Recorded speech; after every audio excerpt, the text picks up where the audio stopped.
I'm Gavin Beckett. I am freelance at the moment and working with a number of different organisations. I used to work for Bristol City Council, spent 20 years there. I left last year as head of digital transformation. So this is a special LocalGovCamp for me in a way, because it's my first year of doing different things, working with lots of organisations across the country, working with organisations like the Ministry for Housing, Communities and Local Government. I've been in the local digital team there working on the Declaration Initiative. So yeah, it's been a really exciting year. One of the big passions I always had when I was in Bristol was trying to learn from other people, trying to figure out how we could do things better, not reinvent the wheel. Whenever we were sort of looking at a new service area and trying to think about how we should design the service, as well as obviously starting with user needs and research, we were always saying, how have other people done this? And it's really difficult to find out. You find out who in the other councils you might want to talk to was doing that, find out which ones had already actually started that process and had got something to share. So I think it's been great this year being able to actually go out and about, meet people. As part of this initiative with the Ministry on the local digital declaration, I've essentially been able to talk to everyone I can get my hands on around the country in different councils and get them collaborating, getting them sharing information about what they're doing and contribute to this discussion about how can we actually as a sector bring that information together in a way that other people can find it. And it's sort of almost the opportunity to try and solve those problems that as a digital leader in Bristol I couldn't solve from a single place. I think it's a real step change. I think it's it's a genuine opportunity for the organisations in the sector, so councils as individuals, groups that already have quite good working relationships in different regions of the country, sector bodies like LGA and Solace and LocalGov Digital and Soccertim, people who've always had that kind of passion to try and work together to try and make things better.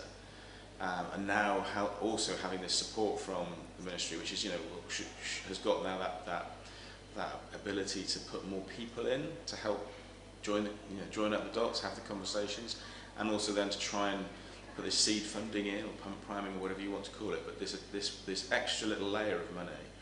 And one of the things we've talked about is the fact that although it's 7.5 million is a significant sum, but it's not money that's going to solve every problem in local authorities. We know that.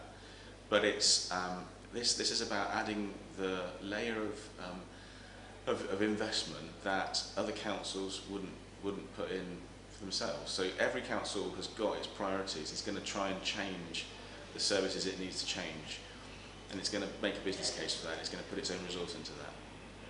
But they wouldn't put money into packaging that information up to share. They wouldn't put money into travelling and collaborating with others, and they wouldn't put money into specifically designing the patterns and the solutions in a way that could be adopted by others, because they wouldn't need to. So this is what this money's for. It's that extra layer on top, which can make a real difference, because you're then making that available to all these other councils who would be in the position that I was in Bristol when we started a new service design, saying, I wonder if anyone else has done this. And there'll be somewhere to go, and there'll be information to find and service patterns to copy. So I think that's really important. Well, I've worked for a number of organisations since I left local government, and including a couple of councils. I did a bit of work with Hackney, did a bit of work with the Isle of Wight. Quite a lot of this work's been with a company called Perform Green. We've also worked with Wolverhampton, and currently working with Birmingham. So there's a whole variety of councils that we've talked to.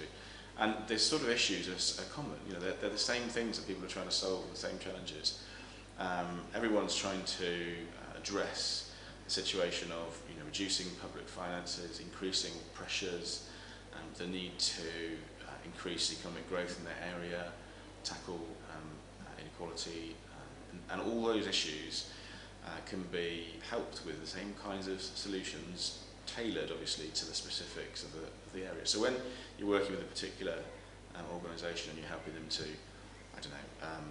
things as varied as a digital strategy for the whole island of the Isle of Wight, looking at how can you get the economy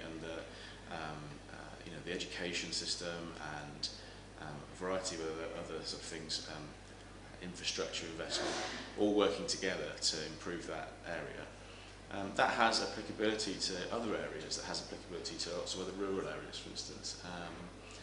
And if you're looking at something where, for instance, Bristol created an energy company and did a lot of work around energy systems in the local area and sustainability, we're working with Birmingham on an energy project of a similar kind.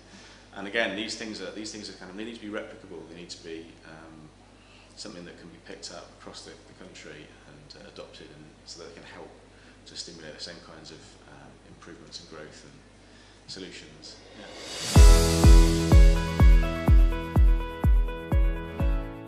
So I've just been in a session about the death of email, which is a fascinating conversation. And we ranged across a whole range of things around, what does email mean to us and how's it grown up. We were reflecting that it's only actually a very short period of time that email has been dominant, and that it wasn't very long ago that people didn't have email. No one used it back in the when many of us started our careers in local government. And then we also were talking about the fact that a lot of our kids, those of us who've got sort of teenagers, they aren't using email. They might have got an email address because they had to sign up for something to get an account, but they don't use email. They use Messenger, they use Instagram, they use Snapchat, they communicate in a completely different way. So maybe email will die out because this generation of kids will not use it and won't expect it to be the main thing. We talked about how thinking about the purpose of your communication is really important. If you're going to try and move away from that, what are the different tools that you might use which suit the purpose of your communication better? So, messages through Messenger, if you want to grab someone's attention and ask them a quick question, or whatever the messaging app is that you've got running. And then maybe if you're going to sort of put out communications and which you might have used to do in a round robin email, instead of doing that, the sort of groups and community products from the different vendors, so Google Plus communities, or Microsoft products, or Slack, or something like that. So there's all these different community sort of group things, so you could use those instead. So it's a really interesting conversation, and we didn't come to a conclusion about exactly how this was whether email would die, but it was really interesting. I'm looking forward to a conversation later on, which I'll be leading, which will be around let's share our pain around failure, because a lot of the time we quite rightly we celebrate our successes and we share how things have gone well, but it's also really important to be able to talk about what didn't work and share what didn't work, and partly to get that kind of psychological comfort from talking to other people who are also going to be in the same boat, but also partly just to help kind of process it and see if there are any things that we can learn from each other and help each other with.